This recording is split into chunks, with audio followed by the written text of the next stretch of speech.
When you think of mobility as a service, I think two things you should think about. First of all, it is about disruption through technology. And when you think about what happens, please do not think about mobility or transportation. You can do analogy with telecom. Just think of how the world was year 85. None of us who lived then had their own mobile phones, not your personal mobility operator or mobile operator. Now you do.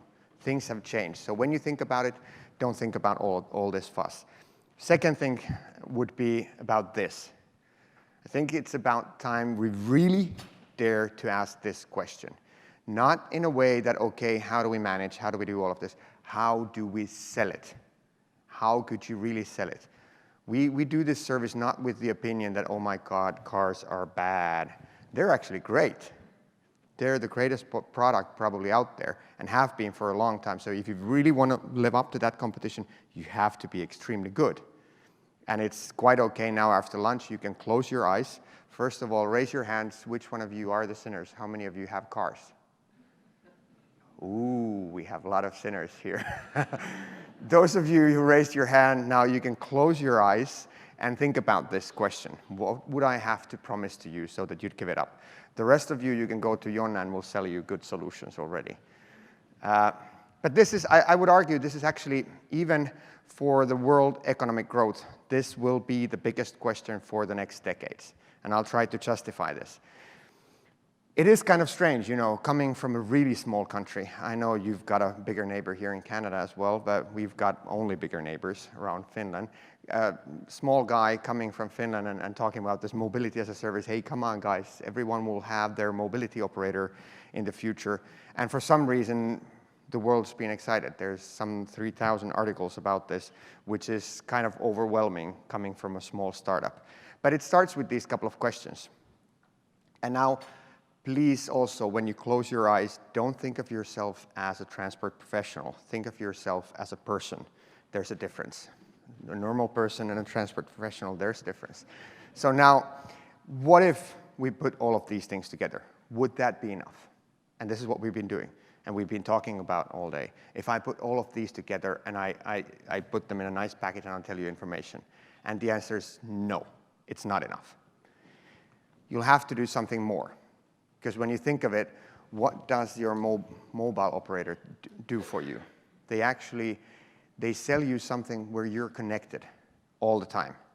If your mobile operator tells you that, oh, hey, I'll take care of 90% of your calls, the rest, try to, go find something, you wouldn't be excited.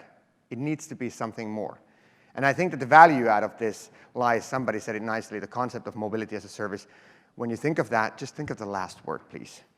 Think about that. And I've been doing this for, like I said, over 1,500 times. And afterwards in cocktails, I'll bug some of you as well about this. So what would it really take? And it tends to boil down to this thing.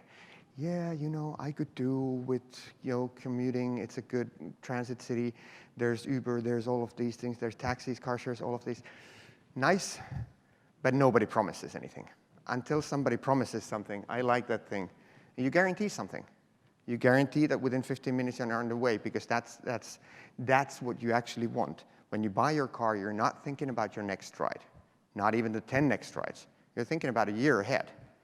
And when we've done this in Finland, the most questions we actually get, can you please guarantee that you have these subscriptions 6 months from now? Because I sold my car. Do you know how big that is? At the same time, look, the competition is tough. Car probably is the biggest dream that ever was created in business. It is about the open highways. I have to say I admire Henry Ford for giving that idea to us about this freedom. You have to, if you even want to get started here, you have to give people bigger freedom, bigger dreams. And the bigger dream could be, hey, your car takes you, 4 hours? Well, you're Canadians like Finns. We have long distances, maybe 5-10 hours is good. For you guys, for Middle Europeans, it's half an hour. Oh, although congestions, it's 5 kilometers. That's what they do. But if I tell you, hey, instead of that range, I'll give you open world. I'll give you a subscription that roams everywhere in the world. And that starts to excite people, especially the ones we should build our cities for, the 20-year-olds. Now, if this is true, if people would start to consume their mobility instead of buying cars more and more, and have their mobility operators? Would that have a meaning? Look at the figures. And I tried to make that claim that, hey, this is the biggest question for world economic growth. The bankers will not do it. It will have to be somewhere where you have potential for big productivity leaps. And now look at, this is the second largest consumption for people. I know here it's even more than this. And sorry for using euros, but while they last, you have to do it. This is the figure in Finland. And just think of it from macroeconomic scale. You know, second largest expenditure, 85% of that market goes to an asset that used 4% of the time.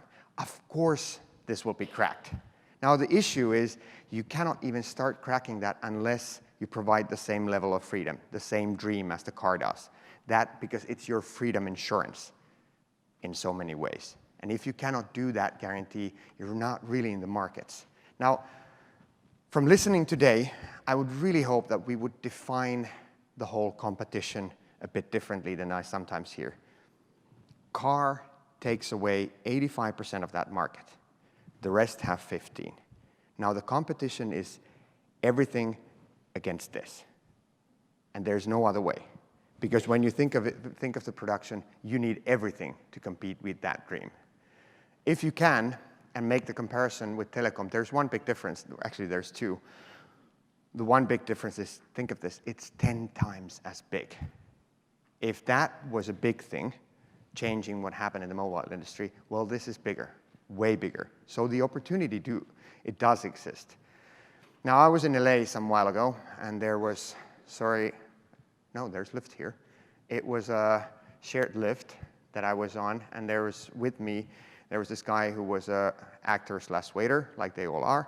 And I explained that I'm doing this, you know, you have a subscription of everything for you, and it will be like this. And he asked the same question as all the normal people ask.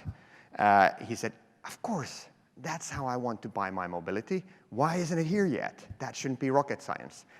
And that comes back to the difference between transport professionals and normal people. When I talk to normal people, they say, obvious, should be here, I want to buy it like this. Talk to transport professionals, they all go, that's going to take a long time. Silos, you have this. And then we talk about, hey, how about if we split the cake before we have the eggs, because it would be so cool. Now, here's the difference with telecom and many of the others. This is big. It will not be anyone's. It will not be our ecosystem. It will not be someone else's ecosystem. It's just a mobility ecosystem. What's good about the cars is there's plenty of choice. There's a big ecosystem, and there's quite a lot of room for everyone. There's N in every parts of this. And now, I know many of the platform economies have been there with the way that, you know, somebody gets into a bottleneck position. I really, really, really hope that somebody writes a book about platform economy 2.0. If there are some here, please do. Because that's not the way for these bigger disruptions. Now we're talking about way bigger things than what were disrupted before. But this is the tough one. Yeah, there's a new layer. There's the aggregation layer that will come in to combine all of these things. Reason is because the consumers want it. That's how things will be. If you think of what they tend to get what they want. Now we've got 2, 3, or maybe 4 different ways of how this market could play out. You know, you could go for the strategy of winner takes it all. Oh, I'm going to be the one who does it. The sooner you get over that, the better, I'd say. The same applies to the idea that public transportation takes it all. Sooner you get over that, the better. There's a reason for this. Now, this is the hardest part. How do you make an open roaming ecosystem where, you know, we come in with a service called Whim, and we use the same public transit, the same taxis, Ubers, Lyfts, car shares, bike shares as our competitor. And that's a hard one, because it means that there's a lot of round tables needed. In Finland, the ministry is the Ministry of Transport and Communications. I talked with the highest ranking guy who actually wrote the rules for GSM. And he said, Sampo, I'm going to be retired before this happens. You do understand that just to get this going in Finland, you have to do at least 500 speeches and talks and discuss and discuss and discuss. And I said, okay, I'm ready. Let's see what comes. I'm at 1,500 now. Let's see. But eventually, it comes to this. Which one do you want to do? We talk about management. People don't want to be managed.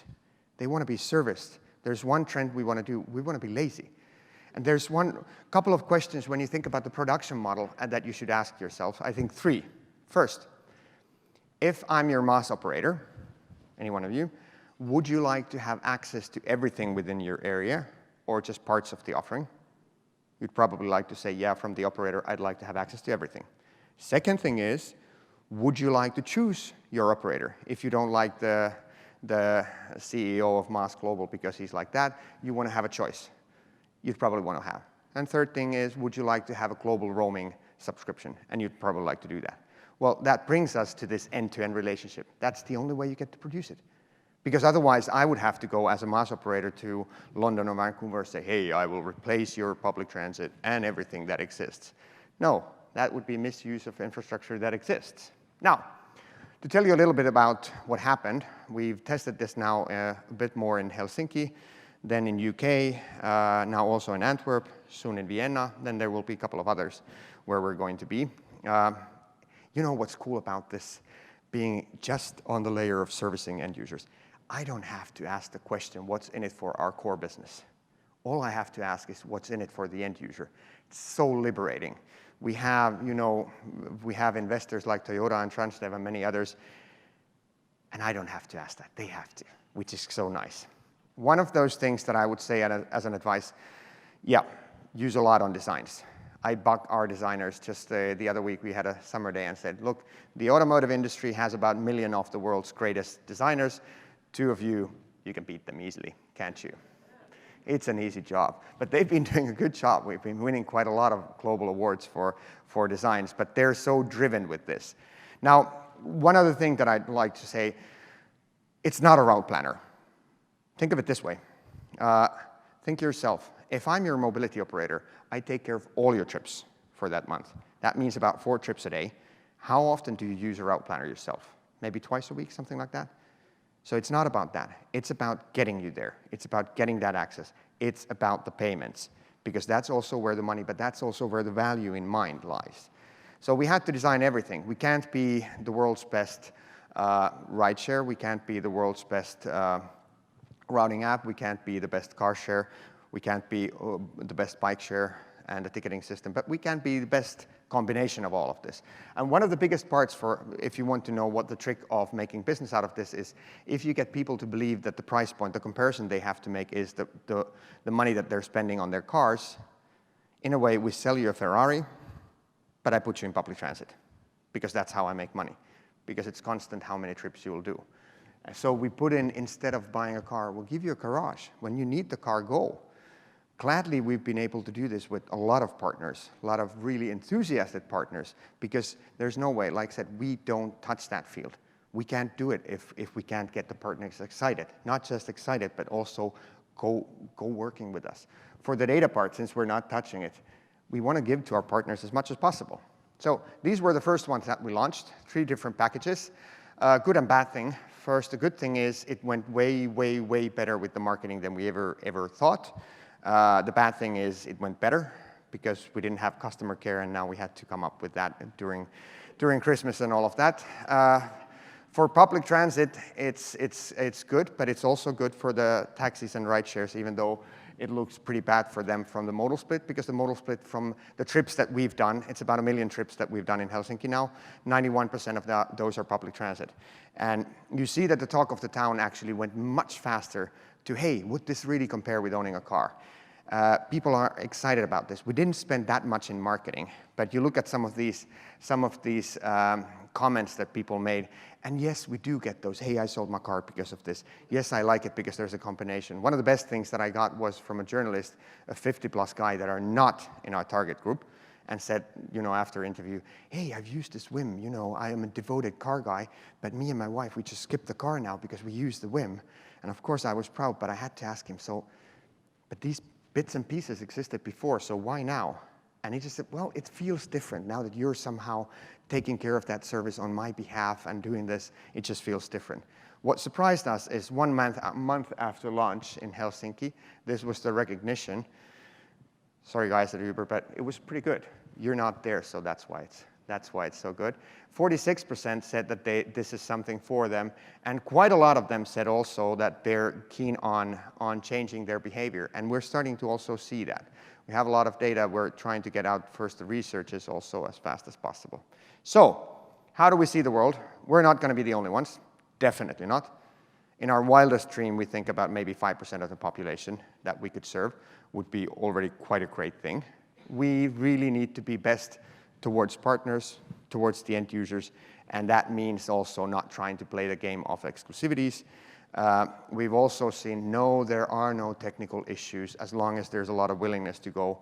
And we have been able to prove that there is new revenue streams in this for everyone, because they are spending much more in that services. Remember, 15% for all the services, 85% for cars.